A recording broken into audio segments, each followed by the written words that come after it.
January 13th, 1947. A quiet apartment in Brooklyn.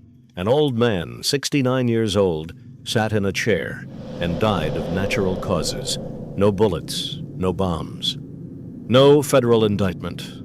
Just an old man with thin hair, sunken cheeks, and hands that had once held the most feared name in New York City.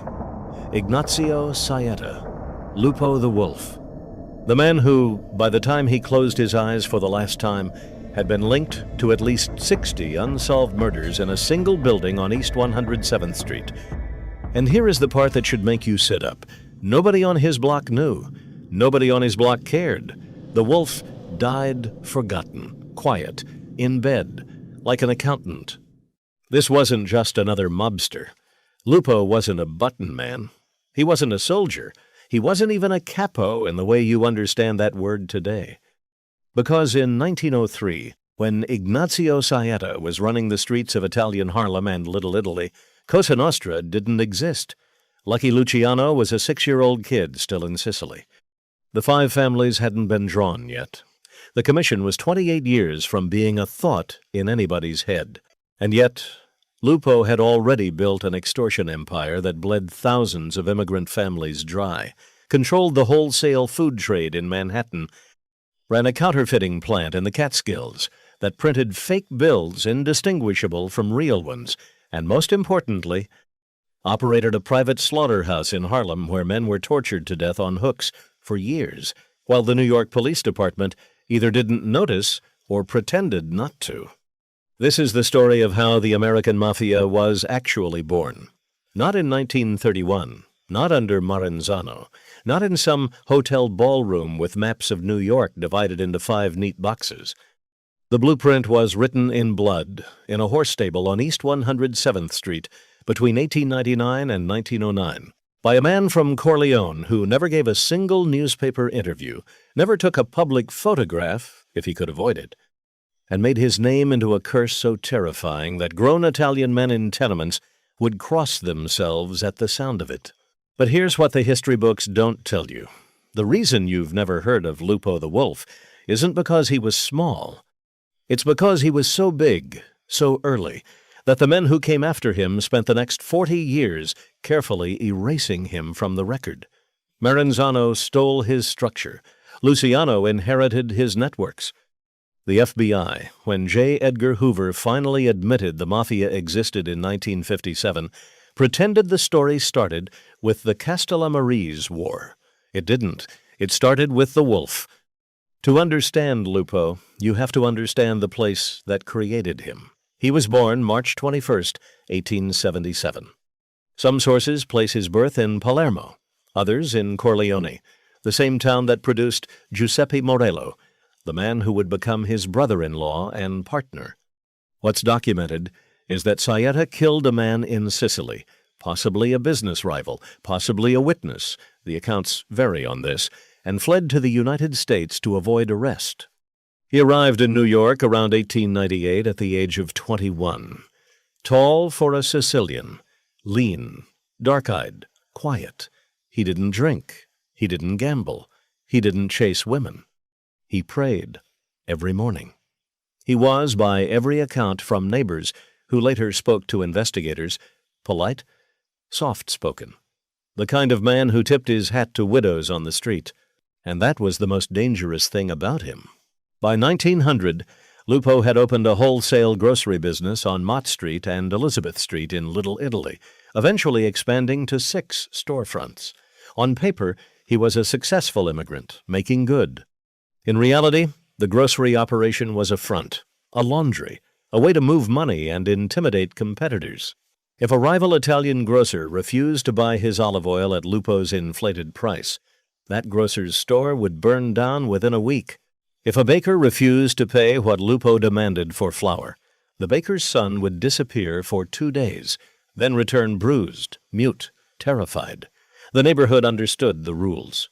You paid Lupo, or you suffered. Around 1903, Lupo formalized his alliance with Giuseppe Morello, the so-called clutch hand, a Corleonese mafioso who had already established himself as the most powerful Italian crime boss in New York. Morello had a withered right hand from birth, just one functioning finger, which gave him his nickname. He also had 4 half-brothers named Terranova, who served as his enforcers. Lupo married Morello's half-sister, Salvatrice Terranova, around this time, and the two men became one organization. Morello was the brain, Lupo was the wolf. And together, they invented something the American underworld had never seen before, a vertically integrated criminal corporation. Here is how it actually worked. The Morello-Lupo network had 4 revenue streams running simultaneously. First, extortion. They sent black-hand letters, those infamous notes signed with a black handprint or a dagger, demanding payments of $250, $500, sometimes $1,000 from successful Italian businessmen, doctors, and even the famous tenor Enrico Caruso, who paid $2,000 in 1910 rather than risk his family. Second, counterfeiting. Morello and Lupo operated a printing plant in the Catskill Mountains that produced fake $5 and $2 bills, so convincing that the Secret Service would later admit they were the finest counterfeit currency they had ever encountered on American soil. Third, the wholesale food racket. Olive oil, lemons, wine, cheese. They controlled imports through corrupt longshoremen and forced every Italian grocer in Manhattan to buy through them. And fourth, what they called the disposal service. If you had a problem, a witness, a rival, a snitch, you brought it to Lupo. He made it disappear. That fourth service was the one that built his legend. And that fourth service is the reason. For the rest of this story, you need to remember an address. 323 East 107th Street, between 1st and 2nd Avenue, in what was then called Italian Harlem. It was a horse stable. On paper, an ordinary livery on a working-class block. Lupo bought it sometime around 1900, possibly through a straw owner. The records are murky. The stable held 30 horses on the ground floor. Above them, a hayloft. Below, a basement with a dirt floor and stone walls. From the street, you'd hear nothing but the snorting of animals and the clang of a blacksmith. But for nearly 10 years, between roughly 1900 and 1909, that basement was the most lethal room in the city of New York. The newspapers, when they finally caught on, would call it the murder stable. Authorities later estimated, and this number comes directly from the New York Police Department's own files, compiled after 1909, that at least 60 bodies were tortured and murdered inside that building. 60 over a single decade. In one structure, 3 blocks from a precinct house. The technique was always similar. The victim was lured to the stable, sometimes for a meeting, sometimes blindfolded in a wagon, sometimes dragged in by hired men. Inside, in the basement, he was strung up on a hook in the wall. The same kind of hook used to hang sides of beef. Then Lupo and his men went to work, beating, cutting, burning, garroting. The screams were absorbed by the horses overhead. The blood ran into the dirt. The body, once dead, was either burned in the stable's stove, dismembered and dumped in the East River, or, in more elaborate cases, packed into a sugar barrel and shipped to be discovered miles away as a warning. Most often, victims simply vanished. No body, no funeral. Just an empty chair at a kitchen table somewhere in Brooklyn or the Bronx. The most famous of these murders, and the only one that ever made the front pages, was the so-called barrel murder of April 14th, 1903. A man named Benedetto Madonia, a counterfeiter from Buffalo, had threatened to expose the Morello-Lupo printing operation after his brother-in-law was arrested. On April 13th, he was lured to a saloon at 194 Grand Street. He was killed with a stab wound that severed his jugular. His body was folded into a sugar barrel and dumped on Avenue D and East 11th Street. A milkman found him the next morning. The case made headlines for weeks. Detective Joseph Petrosino, the legendary Italian-born NYPD lieutenant who ran the department's Italian squad, identified the body, arrested Morello, Lupo, and 7 others, and assembled what should have been an airtight case. They walked. Every single one of them. Witnesses recanted. Evidence vanished. The jury acquitted on grounds of insufficient evidence. This was 1903. The Wolf had just learned the most important lesson of his career. In America, you could kill a man in front of witnesses and walk free as long as those witnesses were Italian and they understood what would happen to their families if they testified. After the Parole murder, business at 323 East 107th Street boomed, because every Italian immigrant in New York now understood with absolute clarity that the American legal system could not protect them from these men. The Black Hand letters multiplied. Estimates from the Italian squad suggest that between 1903 and 1907, more than 10,000 extortion letters were sent in New York City alone. Bombings became routine. Anywhere from 200 to 500 Black Hand bombings rocked the city in that period. Storefronts, tenement hallways, pushcarts. The pattern was always the same.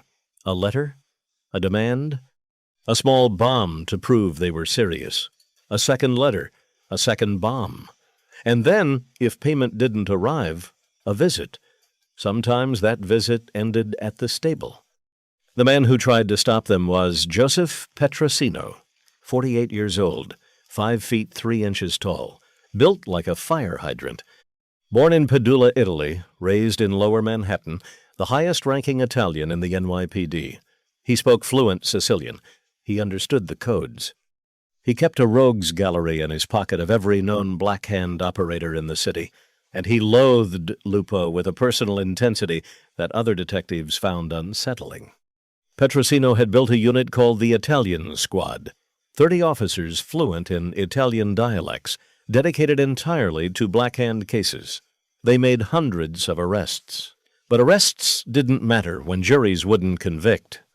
So in 1909, Petrosino went to the source. In late February, he sailed for Sicily on a secret mission. The plan was simple on paper.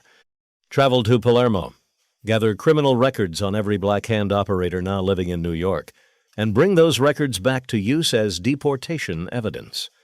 With deportation, you didn't need a New York jury. You just needed paper. He arrived in Palermo on February 21st. For 2 weeks, he worked alone, meeting informants, copying court files. On the night of March 12th, 1909, he walked across the Piazza Marina in central Palermo, alone, in the rain, on his way to dinner. 2 men stepped out of the shadows.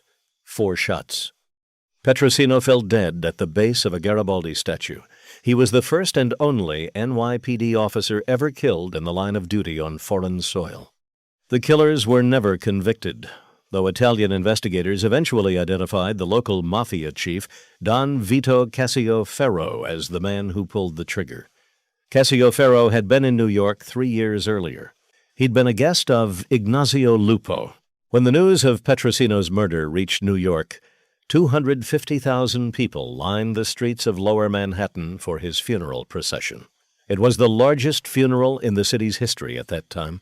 And inside 323 East 107th Street, the Wolf and his men toasted with Sicilian wine. They had killed a New York police lieutenant on foreign soil with absolute impunity. They were untouchable. They believed it. But here's what they didn't understand. The thing that finally brought down the Wolf wasn't murder. It wasn't extortion. It wasn't even the murder stable. It was money. In November of 1908, Ignazio Lupo, the most feared man in Italian New York, declared bankruptcy on his grocery business. The official filing claimed debts of $100,000 and assets of almost nothing. The reality was different. Lupo had been quietly stripping his own businesses, hiding assets, and defrauding his creditors of approximately $500,000. That's roughly $15 million in today's money. He'd taken the cash and dumped most of it into the Catskills counterfeiting operation. The bankruptcy was a clean exit, or so he thought. Because in late 1909, a Secret Service agent named William J. Flynn began following the trail of those counterfeit bills. Flynn was different from the NYPD. He was federal. He was patient. He was incorruptible. And he didn't care about murder. He cared about currency. Flynn ran a surveillance operation on the Morello Lupo printing house in Highland, New York, in the Catskills, for nearly 6 months. He photographed deliveries. He intercepted shipments. He turned a low-level distributor named Antonio Comito, the printer himself, into a federal witness by promising him protection. On November 15, 1909, Flynn made his move. Federal agents raided the Highland printing plant and arrested Morello, Lupo, and 6 accomplices. The trial began in January 1910. Comito testified for 9 days. He described the printing process. He named Lupo as the financier. He named Morello as the boss. The defense couldn't break him. On February 19, 1910, the jury convicted. Morello received 25 years. Lupo received 30 years in the federal penitentiary at Atlanta. The longest counterfeiting sentence ever handed down at that point in American history. The Wolf was 47 years old. He'd be 67 before he saw daylight again. When Lupo arrived at Atlanta Federal Penitentiary in March of 1910, the murder stable on East 107th Street was sold off and quietly demolished. Workers digging in the basement reportedly found human remains, but no formal investigation was ever launched.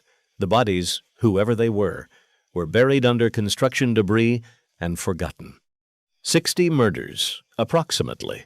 No one was ever charged. No one was ever named. The families of the victims simply absorbed the loss and moved on. Because in 1910, in Italian Harlem, that's what you did. You moved on, or you ended up in a basement yourself. Now here's the part of the story that changes how you should think about everything you've ever heard about the American Mafia. Lupo did not stay in prison for 30 years. On June 30th, 1920, after just 10 years served, he was paroled. The reasons remain disputed. Some accounts suggest political pressure. Others suggest Lupo's brother-in-law, Morello, who had been released earlier, paid bribes through political channels. What is documented is that on the recommendation of the parole board, and with President Warren G. Harding ultimately granting a conditional commutation in 1921, Ignazio Sayeta walked out of Atlanta Penitentiary, a free man with 20 years of his sentence forgiven. He came home to a New York he didn't recognize. Prohibition was the law. Bootlegging was the new game. The old Black Hand extortion model was dying because Italian Americans were assimilating, becoming citizens, calling the police. The Morello family had been weakened during Lupo's absence. His brother-in-law, Nicola Terranova, had been murdered in 1916. Joe Masseria was rising. A young Sicilian named Salvatore Marenzano had arrived from Castellamare del Golfo and was building his own faction. Lupo, now in his 40s, tried to reinsert himself. He took a behind-the-scenes role in the Italian lottery rackets. He shook down bakers in Brooklyn. He maintained influence, but the world had moved past him. Then came 1930 and 1931, the Castellamarese War. Marenzano against Masseria. 2 years of bloodshed, 40 to 60 men killed. And when Marenzano emerged victorious, after Masseria was assassinated at a Coney Island restaurant on April 15, 1931, Marenzano did something extraordinary. He called every Italian crime boss in America to a meeting, and he announced a new structure: 5 families in New York, each with a boss, an underboss, a consigliere, and capos commanding crews of soldiers, a commission to mediate disputes, tribute paid upward, discipline enforced. Marenzano called it Cosa Nostra, our thing. He presented it as a Sicilian tradition imported fresh. He presented it as his own genius. But every man in that room who was older than 40 knew the truth. They had seen this structure before: the vertically integrated revenue model, the territorial control of immigrant neighborhoods, the marriage alliances between crime families, the use of legitimate businesses as fronts, the internal disposal service for problems, the Omerta Code enforced through terror against witnesses. All of it, every component, had been built and tested 20 years earlier by Ignazio Lupo and Giuseppe Morello in Italian Harlem. Maranzano didn't invent the American Mafia. He renamed it. He put a Sicilian veneer on a structure that had been pioneered by a wholesale grocer from Corleone, who killed 60 men in a horse stable. Lupo himself watched all of this from the sidelines. By the early 1930s, he was a relic. The young men of Cosa Nostra called him Old Man Wolf, with affection but also with condescension. He still commanded respect because of who he had been. He could still walk into any social club in East Harlem and have men stand up, but he wasn't running anything anymore. He was, in the language of the streets, on the shelf. Then, in July of 1936, the federal government remembered him. Lupo had been operating an extortion racket against Italian bakers in Brooklyn during his parole, in direct violation of his release conditions. President Franklin D. Roosevelt, on the recommendation of New York Governor Herbert Lehman and Brooklyn District Attorney William Geoghegan, revoked Lupo's parole. He was sent back to Atlanta to finish the original 20-year balance of his 1910 sentence. He was 59 years old. He served 3 more years before being released again in 1946, broken, gray, with congestive heart failure. He went home to Brooklyn. He went home to a small apartment, and on January 13th, 1947, 8 months after his second release, Ignazio Saietta died in his sleep at the age of 69. The New York Times ran a small obituary. No funeral procession, no mourners in the streets. The man who had inspired more terror in immigrant New York than any single figure of the early 20th century, the man whose name had once been a curse uttered in Sicilian whispers, was buried with almost no public notice at all. So what does this story actually reveal? It reveals that the foundation of American organized crime is older, bloodier, and more deliberately forgotten than the official histories suggest. It reveals that the Mafia we associate with Luciano and Gambino and Gotti was not invented in a hotel ballroom in 1931.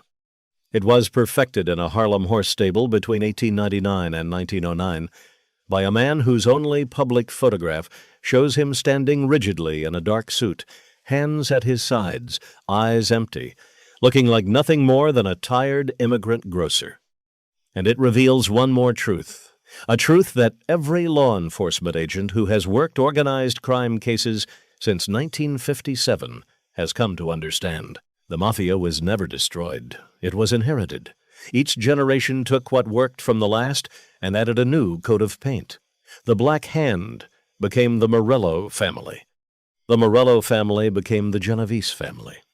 The Genovese family became the modern American Cosa Nostra, the same neighborhoods, the same surnames, the same code, the same silence.